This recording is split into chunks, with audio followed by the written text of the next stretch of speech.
Hola, buenas. Yo les voy a hablar un poco sobre los sismos, su importancia, origen, si se pueden predecir los sismos y al final hablaremos sobre los sismos en Venezuela. Ok, lo primero que tenemos que saber es la definición de lo que es un sismo. Entonces podríamos decir que un sismo son sacudidas o movimientos bruscos de terreno, generalmente producidos por disturbios tectónicos ocasionados por fuerzas que tienen su origen en el interior de la Tierra, o volcánicos producidos por erupciones de magma hacia la superficie. En ambos casos hay una liberación de energía acumulada que se transmite en formas de ondas elásticas, causando vibraciones y oscilaciones a través del paso de las rocas sólidas del manto a la litósfera al arribar a la superficie terrestre. Ok, entonces ahora podemos decir que los sismos se pueden clasificar en artificiales, tectónicos, volcánicos, por derrumbamientos, y también tenemos por efectos en sus edificaciones los sismos leves, sismos moderados, severos o catastróficos. Vamos a definir cada uno de ellos.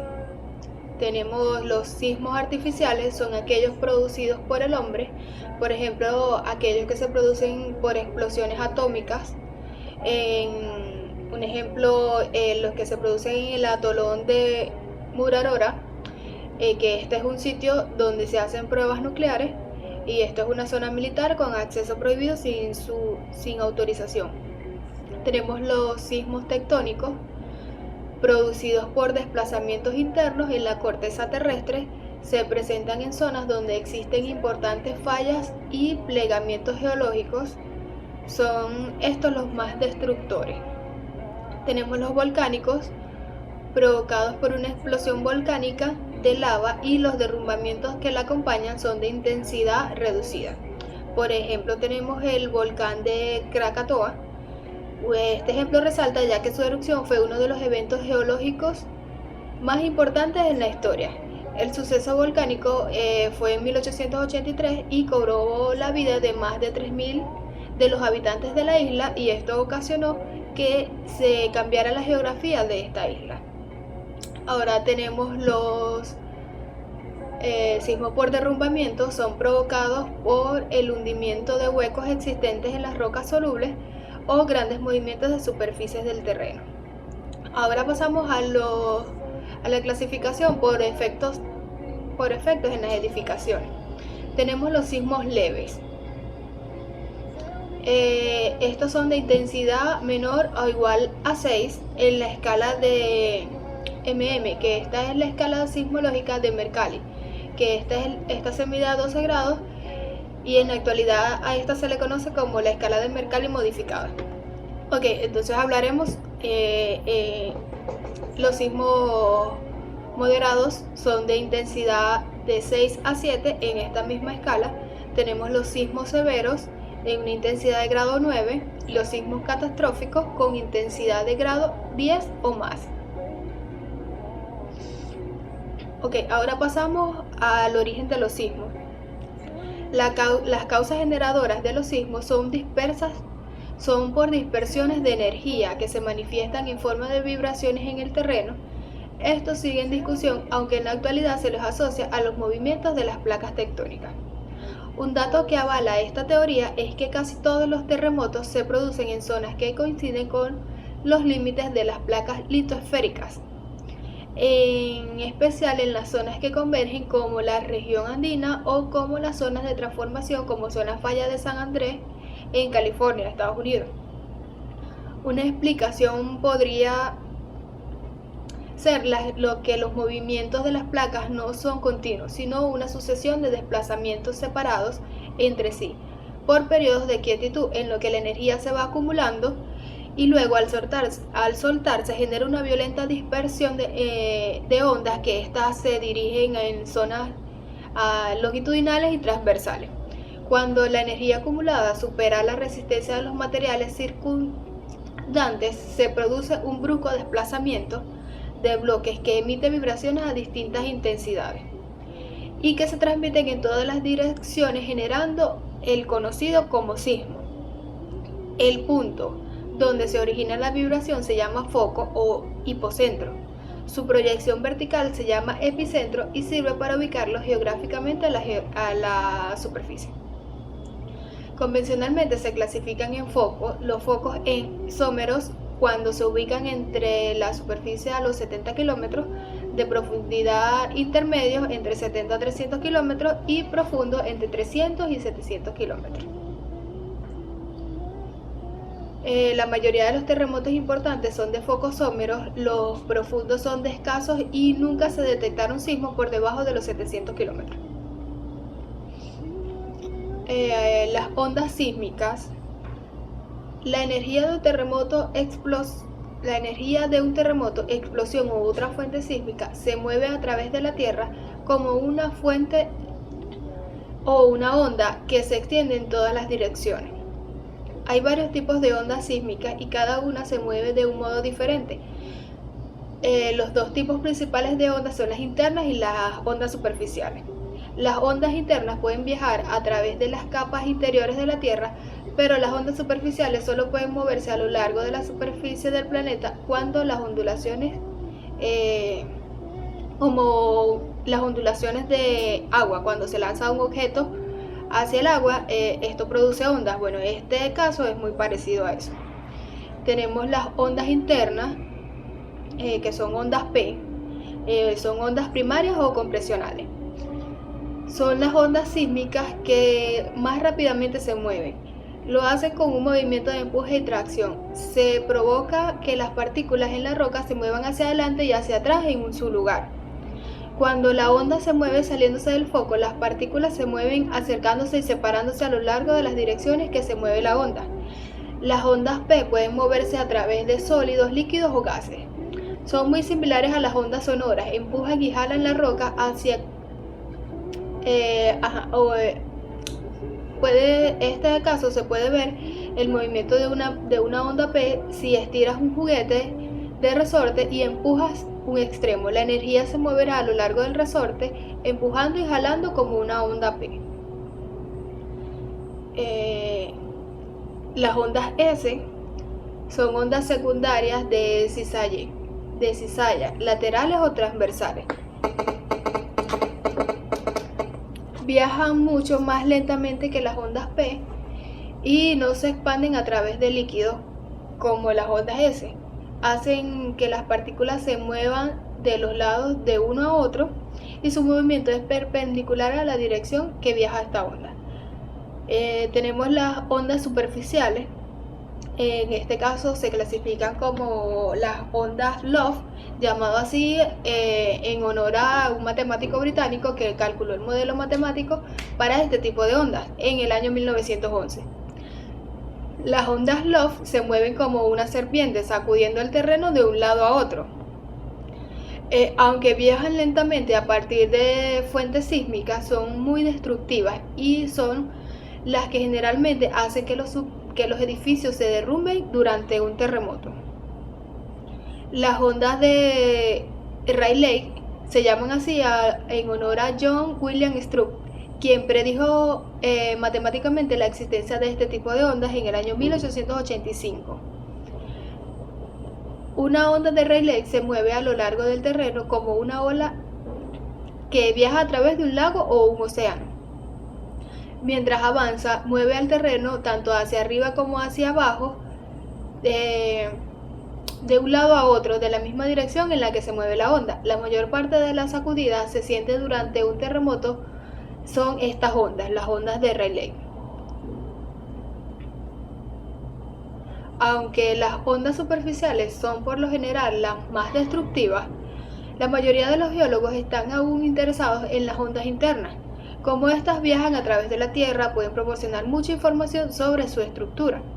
Entre otras cosas, puede ayudar a los geólogos a localizar capas de rocas que podrían contener petróleo, gas u otros minerales valiosos. Pasamos ahora a la escala, cómo se miden los terremotos o sismos.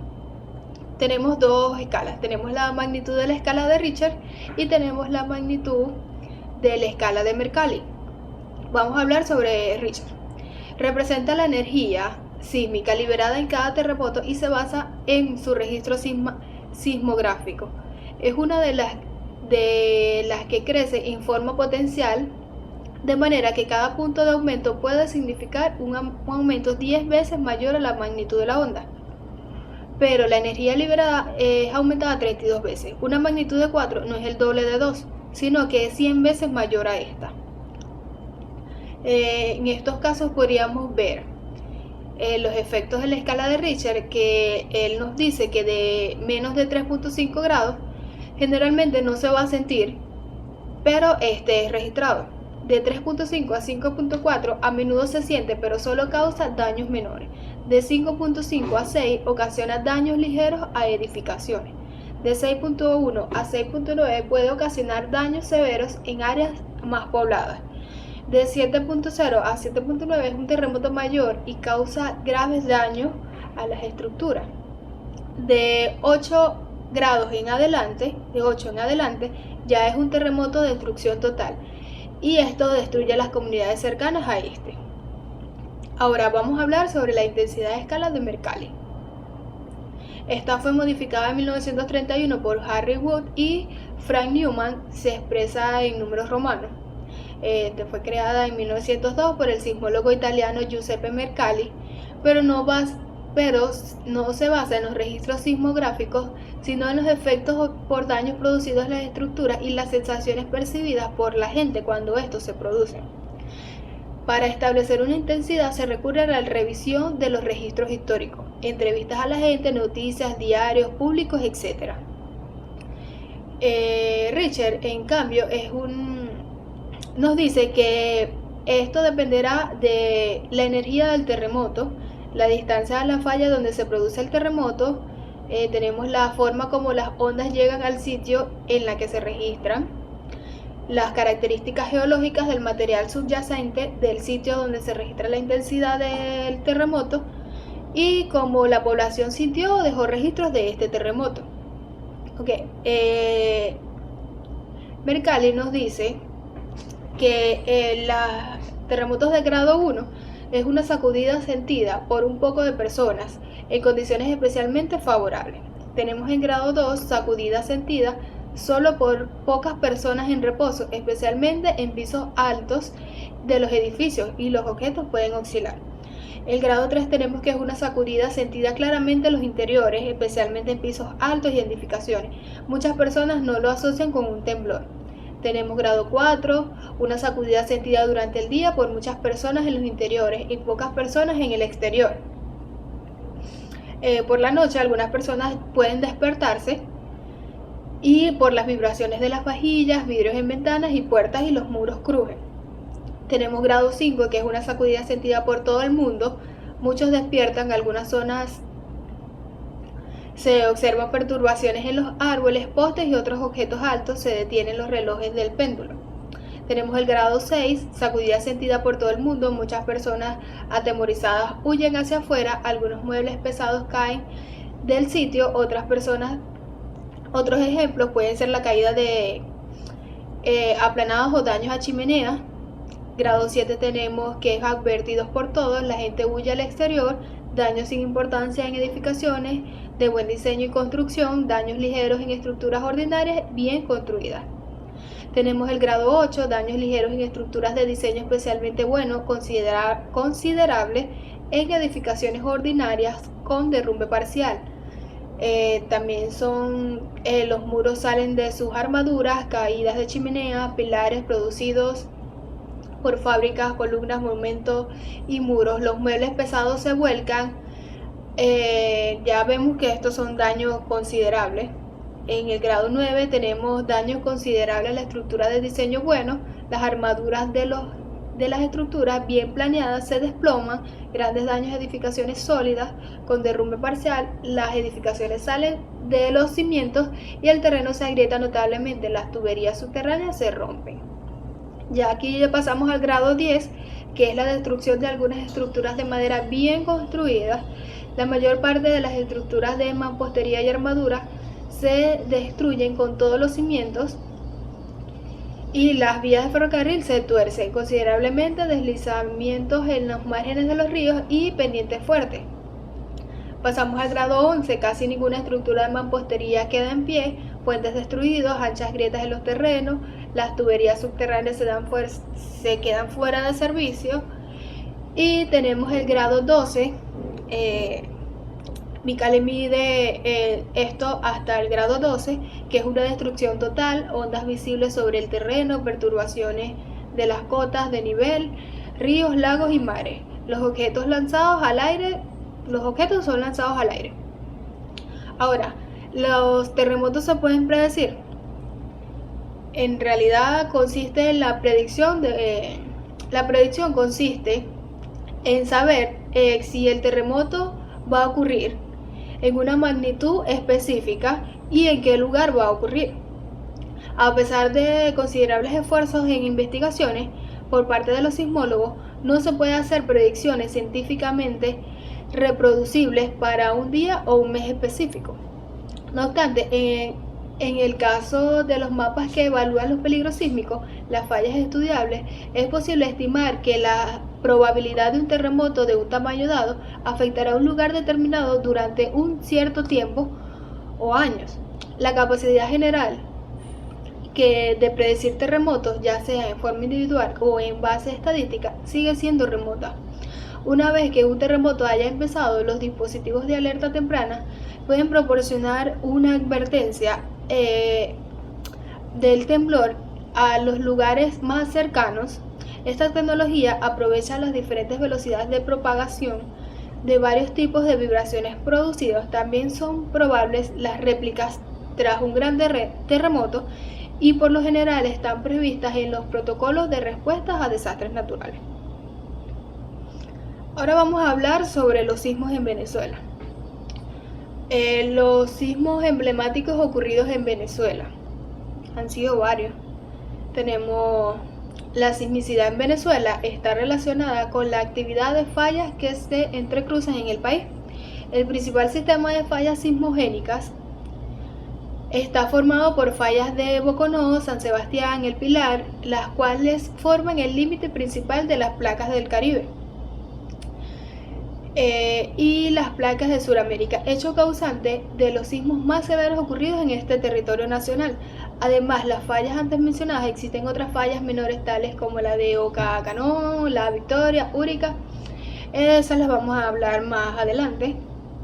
Tenemos que la sismicidad en Venezuela revela que desde 1530 hasta el año 2004 han ocurrido 131 terremotos o eventos sísmicos que han causado daños a las poblaciones venezolanas, lo que nos indica que el conocimiento de la sismicidad en una zona en particular es importante a objeto de planificar y construir viviendas de manera más eficiente, minimizando así el riesgo de una amenaza sísmica y el riesgo para la población. A continuación podemos observar los eventos sísmicos ocasionados en Venezuela, que en estos tenemos los dos terremotos más recientes que son más importantes acaecidos en Venezuela son el terremoto de Caracas, que ocurrió en el año 1967, en la fecha del 29 de julio, a las 8:05 de la noche. Su epicentro se encontró a 7.416 grados oeste con una latitud de 11.000 grados norte a una profundidad de 3 kilómetros y su magnitud fue de 6.6. El terremoto de Cariaco también es otro que podemos acotar, que fue en la fecha del 9 de julio de 1997, a las 3:24 de la tarde. Su epicentro ocurrió a 63.515 grados oeste y una latitud de 10.545 grados norte, y tuvo una profundidad de 9.4 kilómetros y su magnitud fue de 6.9.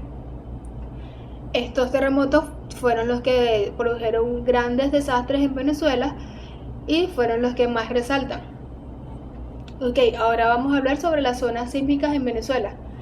Los eventos sísmicos representan uno de los mayores riesgos potenciales en Venezuela en cuanto a pérdidas humanas y económicas. En la actualidad, aproximadamente el 80% de la población venezolana vive en zonas sísmicas. Y estas zonas son variables, ya que esto aumenta el nivel de riesgo, haciéndolos cada vez mayor a medida que se eleva el nivel demográfico y las inversiones a la infraestructura. En Venezuela, la zona de mayor actividad sísmica corresponde a una franja de unos 100 kilómetros de ancho, definida a lo largo de los sistemas montañosos de los Andes, la Cordillera Central y la Cordillera Oriental, lugares donde se ubican los principales sistemas de fallas sismogénicas del país, los cuales son Boconó, San Sebastián y El Pilar respectivamente. Además de este sistema de accidentes tectónicos, existen otros sistemas activos menores, por ejemplo, Oca, Ancón, Valera, La Victoria y Urica, capaces de producir sismos importantes. Los sistemas de falla de Boconó, San Sebastián, El Pilar han sido propuestos como límite principal en las placas del Caribe y América del Sur, causantes de los sismos más severos que han ocurrido en el territorio nacional. Ya podemos ver que estas son las zonas sísmicas importantes en Venezuela. Y bueno, esto fue todo sobre la exposición.